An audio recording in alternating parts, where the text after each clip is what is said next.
Kenapa berani rendang versi saya? Karena di sini juga sushi versi Indonesia banyak. Iya, yang pakai sambal. Sambal ada, spicy mayonnaise kah, gitu kan. Saya minum kopi di kayak kafe-kafe kecil lah gitu kan, capek gitu kan. Kopinya enak banget. Iya jauh enak lah sini. Kok walaupun kafenya kecil gini, nggak rapi ya, biasa gitu kan. Kok kopinya enak gila gitu kan. Harganya murah juga gitu kan. Ya itu kaget sih. Jadi yang suka kopi, Kalau harus datang Indonesia, Jakarta. Enakan di sini. Emang lahir di Indonesia tuh emang beruntung banget. Oke siap. Bagaimana perbedaan staff Jepang dan staff Indonesia? Jadi lebih kalau Jepang jadi kayak army ya, tidak boleh bicara terus mau iya saja, dengar saja ya atasan, terus semua ikutin saja kan. Tapi kalau di sini cara bicara bebas, walaupun sama staff walaupun ada atasannya di depan gitu kan. Iya. Saya sih maunya ya. Jadi ini ada kan Master Chef. Pengen masuk ke sana Master Chef? Masuk ke sana. Oke, jadi juri dong, bukan jadi kontestan.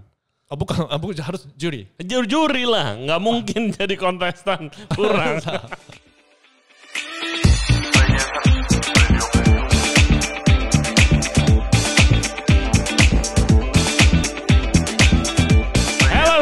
Thank you very much for tuning into the show today. Tamu kita kali ini Chef Hideki Fujiwara atau Chef Hideki di sosial medianya. Di Instagram sama TikTok followernya banyak banget. Nah, gue tuh ketemu dia udah lama, 9 tahun lalu. Waktu pertama kali dia ke Jakarta untuk kerja di restoran yang namanya Fukuro. Dan dia masih di sana sekarang. Waktu itu Chef Hideki bahasa Indonesia gak bisa dan dia mengalami cultural shock. Bahkan gue sempet ngajak dia ngiter ke restoran-restoran Jepang yang ada di Jakarta dan juga sekitarnya. Nah, kali ini dia mau cerita tentang perjalanan hidupnya. Mulai dari belajar masak sampai dia bisa ada di Indonesia dan juga mulai karir baru nih sampingan sebagai content creator. Dan dia juga akan curhat sedikit soal resep rendang versi dia yang dihujat netizen, padahal makanan Jepang udah dimodif-modif sedemikian rupa untuk menyesuaikan market Indonesia. Rasanya gimana tuh? Nah, jangan lupa subscribe di Ray Jensen Radio Podcast di YouTube, Spotify, Apple Podcast, Google Podcast dan juga Anchor App. Like the video if you like it and click the bell icon. Jangan lupa follow kita di Instagram Ray Jensen Radio dan juga ada di TikTok.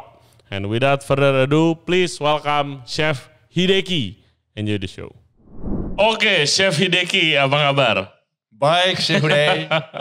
Oke guys, jadi ini kita kedatangan artis nih ya di di studio podcast kita, Chef Hideki Fujiwara. Ya, Hideki Fujiwara. Kita banyak yang belum tahu karena taunya Chef Hideki itu yang udah terkenal di TikTok dan di Instagram udah. Alhamdulillah, terima kasih. 700.000, di Instagram 300, udah 1 juta followernya. Total iya, 1 juta lah ya. Congratulations. Arigatou gozaimasu, terima kasih. Jadi guys, ada backstory sedikit. Gua itu ketemu Hideki waktu tahun 2014. Iya, 9 tahun yang lalu ya. Hideki belum lama nyampe ke Jepang, nyampe ke Indonesia, ke Jakarta buat kerja di restoran Fukuro yang masih buka sampai sekarang. Baru buka. Itu juga luar biasa bertahan 9 tahun. 9 tahun dari situ ya. Hideki belum bisa ngomong bahasa Indonesia. Gue bantuin ownernya di situ masalah food cost. Yes. Ya kan namanya Rio, shout out to Rio. Jepang juga. Ngomong aja susah banget, komunikasi susah. Jadi body language. Iya, jadi kita pakai body language. Hampir. Setelah 9 tahun ternyata bahasa Indonesia udah lancar. Iya. Sudah berkeluarga di sini, sekarang sukses banget kontennya. Ada anak gila. 2. Oke, iya, senang banget akhirnya kita bisa ketemu lagi. Iya. Fukuronya apa kabar? Fukuro baik banget, bagus. Mungkin promosi Fukuro dulu sedikit. Fukuro tuh konsepnya seperti apa, Chef?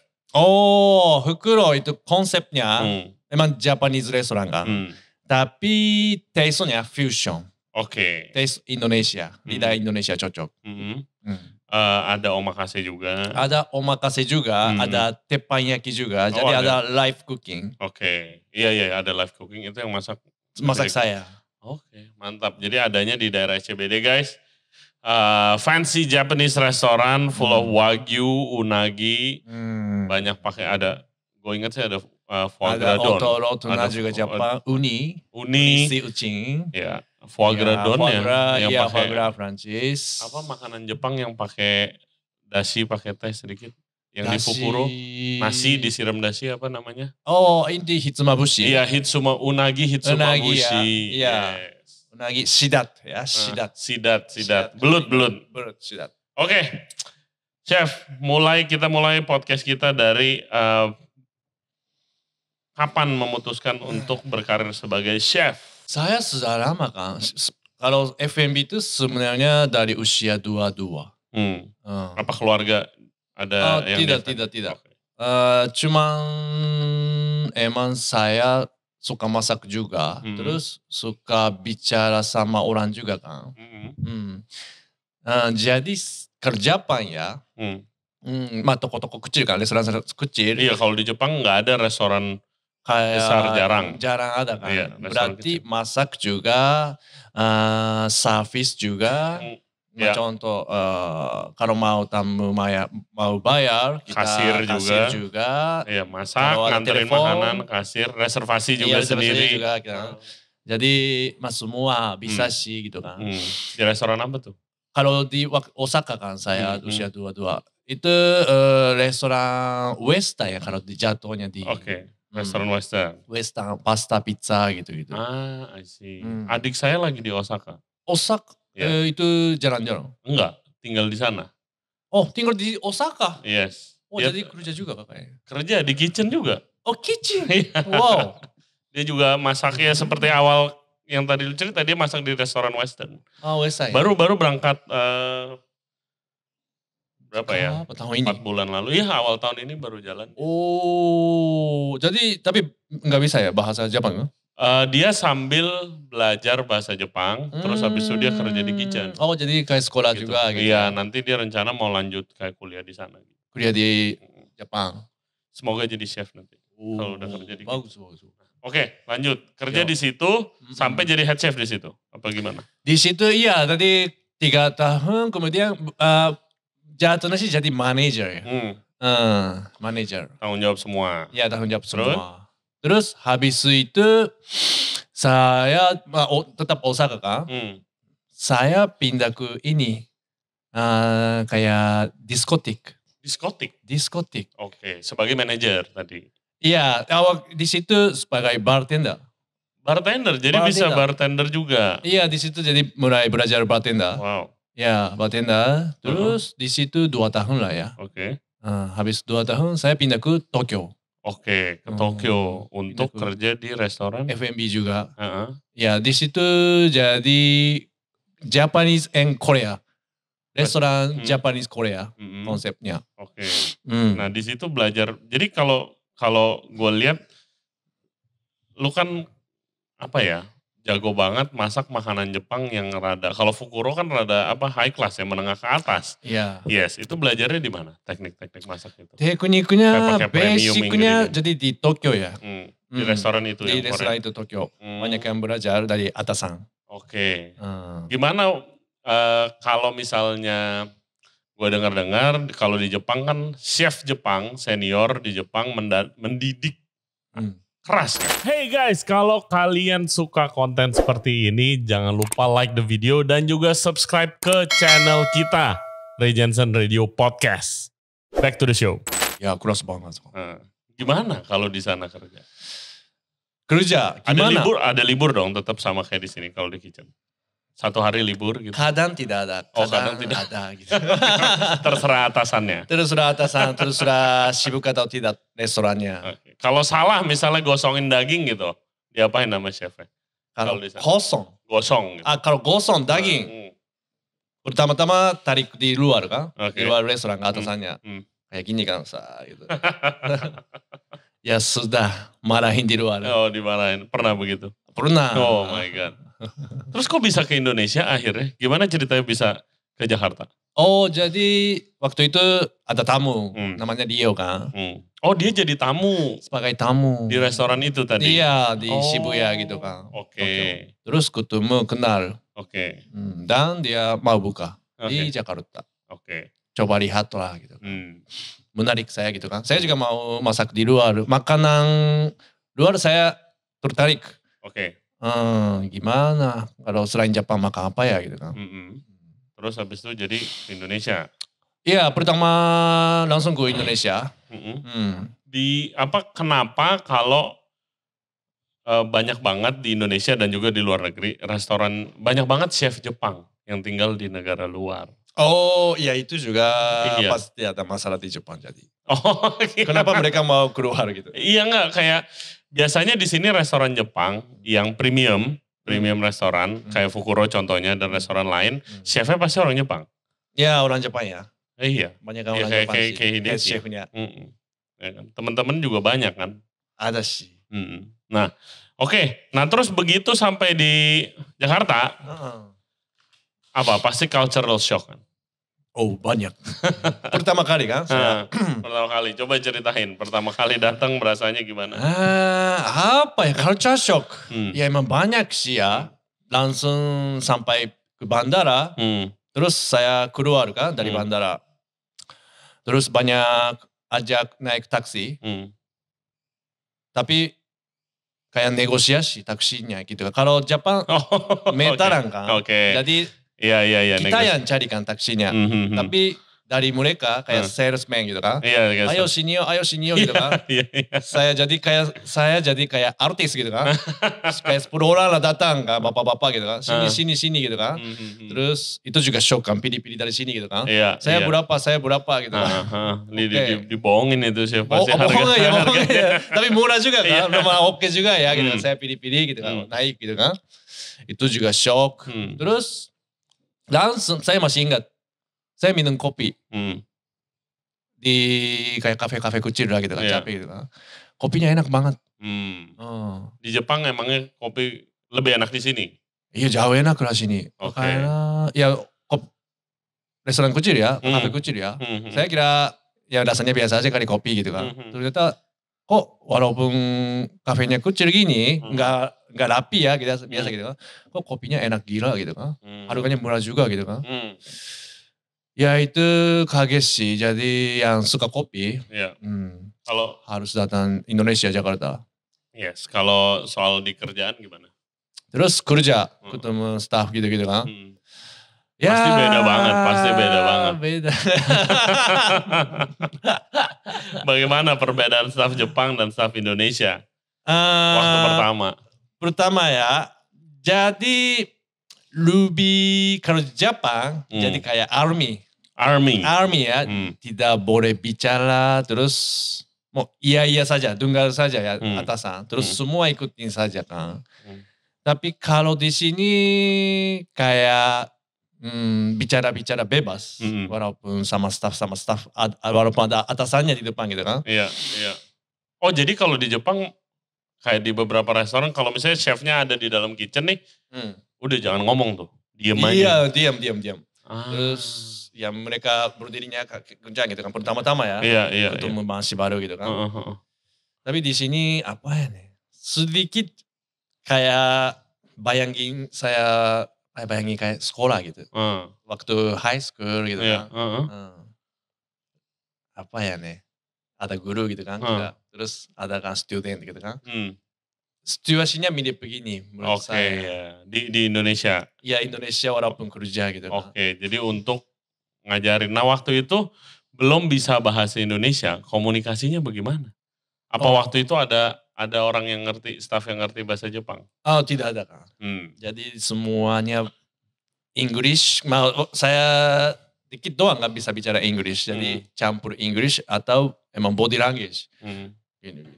Gini ya gitu. Iya, dulu ingat guys, saya bawa Hideki untuk nyobain restoran-restoran Jepang di Jakarta, tapi restoran Jepangnya gue pilih restoran Jepang yang murah, bukan restoran Jepang yang mahal, biar Hideki lihat. Ingat gak kita pergi ngiter-ngiter makan? Iya, putar-putar gitu. Iya kan, kita lihat sushi modern. Kebingungan. Sushi Indonesia. Sushi Indonesia. Itu juga kaget sih. Iya kan. Makanannya gimana? Kalau sekarang udah itu. Emang dari awal doyan makanan Indonesia? Jadi saya pilih Indonesia Kenapa? Karena ada banyak alasan kan. Tapi emang ada alasan satu, di sini makanannya sih menarik bagi saya. Oke. Karena spice kan di sini tuh. Banyak cara pakai spice. Tahu kan? Rempah-rempah. Itu bagi saya jadi kaget. Kayak magician gitu kan. Kok cara pakainya bisa gini gitu kan. Ya di Jepang nggak terlalu Di banyak. Jepang nggak ada cuma curry rice gitu kan. Ya, rempah gitu. Tapi rempahnya tipis gitu kan. Di sini kuncang, tapi saya pertama kali makan kan. Jadi wangi, harum gitu kan. Makan apa? Padang? Padang sih, saya paling kaget. Jadi gimana cara bikinnya ini gitu kan. Terus saya banyak mikir kan. Makanan saya sama kalau saya belajar makanan Indonesia kayaknya bisa makanan baru deh gitu kan. Harus tahu orang Jepang juga gitu kan. Itu juga emang alasan satu kenapa saya mau tinggal di sini. Oke. Terus jujur lumayan kaget sih begitu lihat kayak masih di sini Chef Hideki gitu. Lama banget. Lama banget deh. Gitu. Masih betah nih di Indonesia. Apa yang membuat betah di Indonesia? Ya itu juga banyak kan. Pertama apa emang kerja sih ya. Situasinya kerja di sini emang enak. Oke. Dari bedanya apa emang yang bikin enak itu? Jujur ya, Jepang kan, apalagi F&B. Dunia F&B Jepang itu emang parah kondisi sekarang. Oke. Harus jadi kayak robot lah. Ya karena keras tadi itu ya. Keras gitu kan. Terus istirahat, libur juga memang susah. Tapi bosnya juga pusing kan. Karena nggak bisa naikin harga kan. Karena saingan juga harganya sih mirip-mirip. Iya Jepang sih restorannya pertama kecil-kecil. Kecil-kecil. Terus yang saya perhatiin tuh bosnya yang jaga tempatnya. Bosnya juga jaga. Iya, bosnya jaga. Kalau di sini kerja. Bosnya juga setiap hari kerja. Staffnya sedikit banget, jadi harus bisa dituntut masak. Kayak tadi dituntut jadi server, jadi kasir sekalian tuh. Ya kan? Tempatnya juga kecil banget, mungkin karena sewa mahal, harga bahan baku mahal juga mungkin. Betul. Ya, jadi lebih nyaman di sini tuh. Lebih nyaman di sini. Nah guys, jadi di sini aja nggak usah ke Jepang. Gak usah deh, emang gak usah ya kalian. Enakan di sini. Emang lahir di Indonesia tuh emang beruntung banget. Oke siap.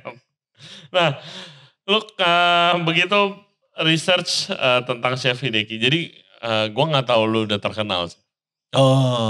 Jadi waktu bikin podcast kayak tiba-tiba kepikiran, Chef Hideki sekarang lagi ngapain ya masih di Indonesia, gak pengen ajak ngobrol. Ternyata udah sosial medianya followernya udah banyak banget gitu kan. Iya, tiba-tiba. Yes, itu awal mulai kontennya dari mana? Dari waktu COVID. Nah, ceritain ya gimana mulai. Jadi pandemi kan, Indonesia juga. Terus nggak boleh lah buka restoran gitu kan, dari pemerintah gitu kan. Jadi kita ada banyak staff juga kan, terus kita harus apain ya gitu. Jadi ya udah sosial media aja gitu kan. Ada waktu banyak gitu. Bikin apa? Bikin apa ya pertama-tama? Saya pertama bikin kayak komedi. Iya, kenapa? Iron Chef. Iron Chef. Iron Chef, tapi komedian saya gitu. Kenapa bikin itunya kontennya komedi? Masak-masak lucu gitu. Saya pertama main TikTok kan. TikTok lebih lucu lah gitu kan. Jadi TikTok tuh harus lucu ya gitu. Kasih advice gitu kan. Iya. Oke, jadi kita bikin komedi gitu kan. Ikutin TikTok. Berapa lama sampai followernya nambah banyak? Jadi sekarang 700.000 kan. Jadi saya juga kaget. Langsung followernya kalau bangun pagi lihat gitu kan, tambah 10.000, tambah 50.000 gitu kan. Waktu masak apa tuh?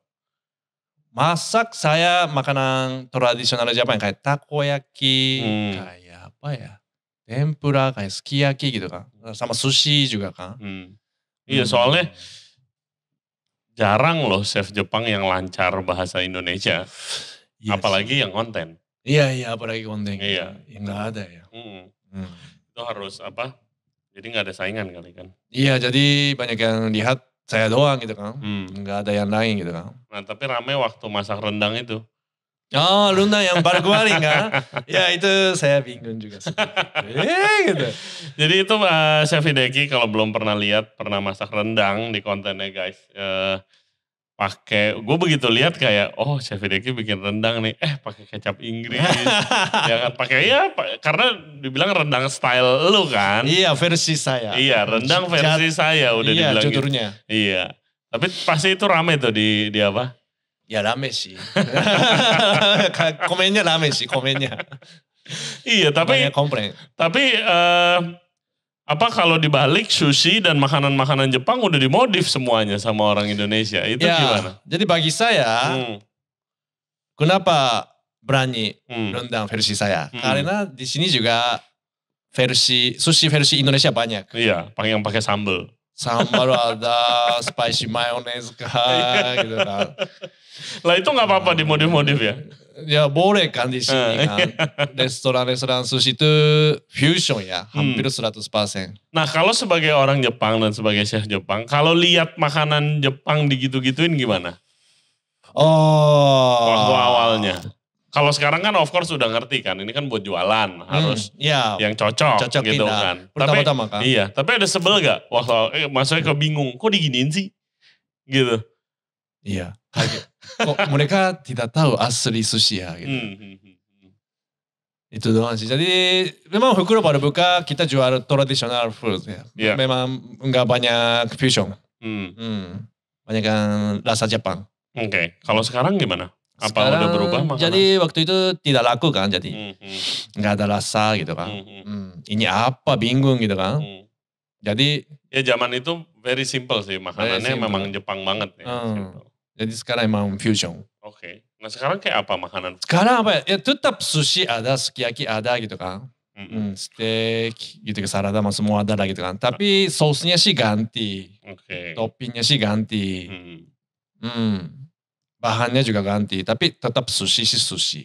Ada, terus sekarang mau dengar ada catering juga Fukuro. Iya, catering juga ada. Banyak kan meeting sih. Meeting atau kayak ulang tahun. Ke rumah-rumah orang. Rumah-rumah orang. Nah gimana? Fukuro Instagramnya apa? Biar dikontak, dipesan. Fukuro Dining. Fukuro Dining. Dining. Oke. Dan habis itu kontak Chef Hideki kalau mau itu. Iya, dari saya juga bisa. Fukuro ada Fukuro. Chef di Fukuro gitu. Nah nextnya berarti the big goal apa nih sekarang? Saya sih maunya ya. Kalau yang nonton ada gitu ya. Jadi ini ada kan Master Chef. Yes, Master Chef. Pengen masuk ke sana Master Chef. Masuk ke sana. Oke, jadi juri dong, bukan jadi kontestan. Bukan harus juri. Juri lah, nggak mungkin jadi kontestan. Udah pasti menang dong, curang. Oh gitu ya? Nggak bisa. Mereka tidak profesional. Nggak boleh. Boleh profesional tapi yang baru. Tadi punya ada resto gitu kan, kerja di resto apa gitu. Kerja boleh, mungkin sebagai cook. Bukan dari head chefnya. Kalau head chef nggak boleh, nggak mungkin. Kalau misalnya Chef Hideki jadi bintang tamu, bisa jadi guest judge. Ini bagaimana? Mau jadi kontestan? Saya juga mau semangat gitu kan. Tidak mau kalah kan, gitu kan. Oke. Kontestan Master Chef itu buat orang-orang yang pengalamannya belum banyak, Chef. Oh. Kalau Chef Hideki mah langsung. Paling cook ya? Iya, paling cook. Atau home cook. Oh, suka masak-masak. Iya, suka masak aja tapi bukan chef profesional. Kalau Chef Hideki ikut Master Chef ya udah dari pertama langsung dikasih menang aja. Karena udah pengalaman. Jangan dong. Kecuali jadi jurinya. Jadi jurinya boleh. Gitu. Oh gitu ya. Yes. Jadi gimana ya saya? Gak bisa dong Mas. Gak bisa kalau jadi kontestan. Kalau jadi juri. Nah jadi ya siapa tahu Chef Arnold, Chef Renata, itu Chef Juna dengerin nih panggil Chef Hideki buat temenin jadi juri. Atau jadi kontestan terserah. Kontestan juga silakan. Gak mungkin. Gak mungkin. Silakan ya. Oh my God. Oke, Chef. Mungkin kalau dari segi konten apa? Kemarin kan sempat ada acara TV. Oh iya, acara TV ada. Tapi sekarang udah tutup sih. Iya, nah nextnya mau bikin lagi. Chef ada YouTube channel gak? YouTube enggak, Instagram atau TikTok saja. Kenapa nggak main di YouTube? Panjang kan harus bikin video. Gak ada waktu. Nggak ada waktu. Oke guys, nonton terus konten-konten Chef Hideki dan main ke Fukuro. Yap. Ngobrol-ngobrol, apalagi kalau duduk di meja teppanyaki-nya nanti dimasakin langsung sama Chef Hideki. Iya, bisa. Oke, nih sebelum kita tutup podcastnya, kita ada pertanyaan dari listener Regency Radio. Thank you guys buat questionnya, keep them coming. Pertama nih dari Devan_Andika. Chef, apakah bahan makanan di Jepang kualitasnya lebih baik dengan di Indonesia? Iya. Khususnya ikan kali ya, ikan seafood. Iya, karena dari berapa tahun lalu, 300 tahun lalu kan, orang Jepang tuh suka makan sashimi kan. Jadi tamunya butuh kalau seafood yang fresh kan. Jadi supplier juga harus ikutin lah cara simpannya, cara bawanya. Betul, itu yang penting dan di Indonesia yang belum nyampe tuh itunya. Kalau ikannya sih bagus, tapi dari cara penyimpanan dan cara pengirimannya yang belum sekelas Jepang. Iya, karena tamu-tamunya nggak cari sashimi gitu. Iya, betul. Karena ya nggak perlu di sini ikannya saja, digoreng atau dibakar. Ya. Kapan terakhir ke Tsukiji, Chef? Tsukiji? Dulu saya ingat sering bolak-balik kan ngambil ikan apa gitu. Iya, saya lihat gitu kan bicara. Iya, tahun ini juga ya. Kemarin apa? Mei kah? Oh, Mei kemarin? April kah? Gitu. Belanja tahun ikan. ini lah. Belanja di Toyosu, sekarang pindah ke Toyosu Market. Toyosu, jadi namanya bukan Tsukiji lagi ya sekarang? Iya, tempat juga pindah. Oh, dia nama tempatnya, Toyosu Market. Toyosu, alamatnya Toyosu, Tokyo. Saya belum ke sana tuh pas pindah, lebih gede. Lebih bersih. Lebih bersih lagi? Iya, karena gunung baru, tempat baru gitu. Oh, emangnya yang kemarin kotor? Enggak sih, kemarin bersih banget. Enggak, lebih modern. Lebih modern. Kayak modern. Lu pernah ke pasar ikan di Indonesia gak? Pernah. Nah, gimana itu? Gak apa-apa lah, ini kayaknya bakar kan di sini. Iya. Goreng, bakar. Jadi oke lah, taruh di luar, matahari kenapa gitu kan. Oke, pertanyaan kedua dari penjelajah kafemedan.id. Wow. Chef, apa alasannya makanan ala Japanese kok banyak yang setengah mateng?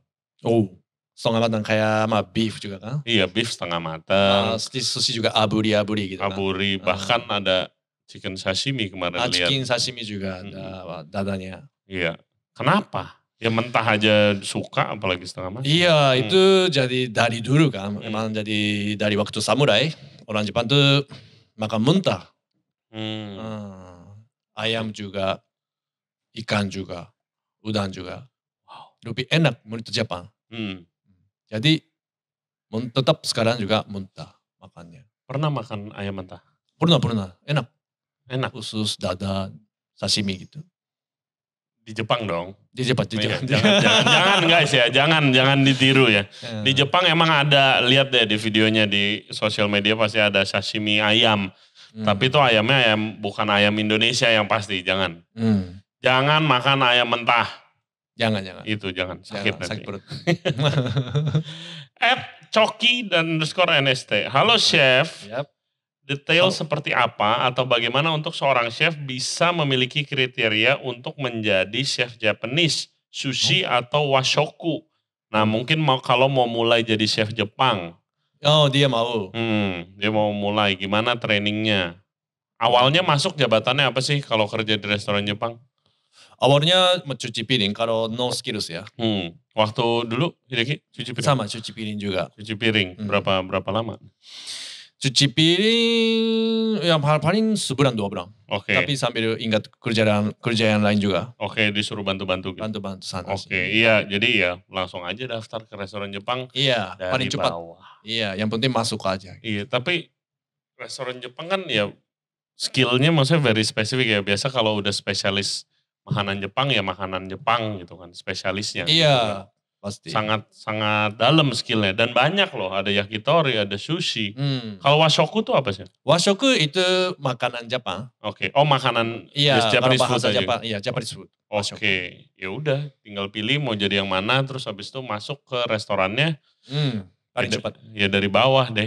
Iya dari bawah itu paling cepat. Khususnya sushi ya, kalau kalian ahlinya misalnya udah kerja sampai jabatannya tinggi di makanan, misalnya konsep makanan western, tapi mau masuk ke sushi ya nggak bisa, beda banget. Sushi. Iya, beda harus dari bawah lagi kan. Iya, harus ingat bahan-bahannya dulu gitu kan. Saus, nama alat kitchen gitu kan. Bersihin ikannya, nyimpennya. Iya, mungkin sambil cuci piring, dengar atas ini kan. Oh namanya ini gitu. Oke. Ingat. Pertanyaan nomor 4 dari Lutfi _baik 94. Faktor apa yang membuat Chef Hideki buka restoran di Indonesia? Enggak, belum ada. Restoran sendiri, udah ada restoran sendiri? Enggak. Ini bos kerja, ya kan, yang punya namanya Rio. Nah mungkin pertanyaan gue ganti, jadi ada rencana buka restoran sendiri gak? Tidak ada. Tidak ada? Kenapa? Saya sendiri? Cepet banget. Jawabannya enggak ada gitu. Enggak ada. Karena? Seru sekarang. Tempat kerja juga, terus kerja sama Rio juga. Seru. Iya, he's a good person, Rio. Very good person. Jadi nggak ada guys, cepet banget jawabannya. Tidak ada. Chef pertama yang diundang ke sini, ditanya begitu, nggak ada. Gitu. Paling cepat. Paling cepat. Oke, pertanyaan terakhir dari Henny Parajo. Chef, spill dong plus minusnya kerja di Indonesia dan kerja di Jepang. Mungkin kerja di Jepang dulu. Positifnya apa? Positifnya? Kalau kerja di Jepang. Cepat jadi pintar masak. Oke, cepat bisa. Iya, cepat bisa lah. Negatifnya? Kalau di Jepang? Negatifnya stres. Stresnya banyak sekali. Stresnya tinggi. Betul. Iya sih, saya lihat waktu kalau ke Jepang tuh benar-benar yang paling amazing tuh Chef. Kalau kereta, ya. Orang mau berangkat kerja tuh, macet. Ampun deh, sampai nggak bisa masuk, sampai didorong-dorong kan. Stafnya bantu. Iya, sampai bantu dorong karena orang mau berangkat kerja. Bahkan banyak banget orang-orang yang kayak masih pakai jas. Iya, jas kan. Tidur di kereta. Iya.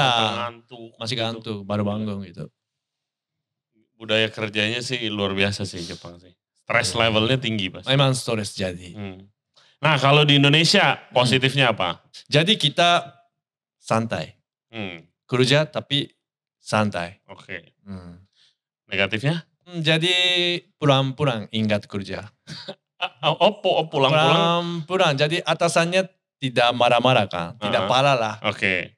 Jadi nggak ada yang push gitu. Ya betul, ngerti. Jadi lama akhirnya. Jadi lama sih. Sangat make sense itu jawabannya. Gitu. Oke, kalau gitu Chef Hideki terima kasih banyak. Sama-sama. Untuk waktunya. Happy banget bisa catch up sedikit sama. Nanti kita ke Fukuro. Ya, Fukuro. Main-main, kita makan teppanyaki-nya. Iya. Udah lama juga gak ketemu Rio. Salam. Iya. Sukses untuk Fukuro dan juga untuk kontennya. Terima kasih. Makin sukses ke depannya. Oke, guys, terima kasih buat yang udah nonton dan yang udah dengerin podcast kita kali ini sama Chef Hideki. Jangan lupa subscribe di Ray Jensen Radio. Kita ada di YouTube, Spotify, Apple Podcast, Google Podcast, Anchor App. Kita juga ada di TikTok dan juga di Instagram Ray Jensen Radio. Follow kontennya Chef Hideki dan of course main-main ke Fukuro. Buat yang punya acara meeting, kumpul-kumpul atau ulang tahun di rumah atau di kantor boleh panggil Fukuro. Catering. Bisa. Yes. Stay safe, stay healthy. We'll see you next time. Bye. Bye. Thank you, Chef. Thank you. Arigato. Arigato.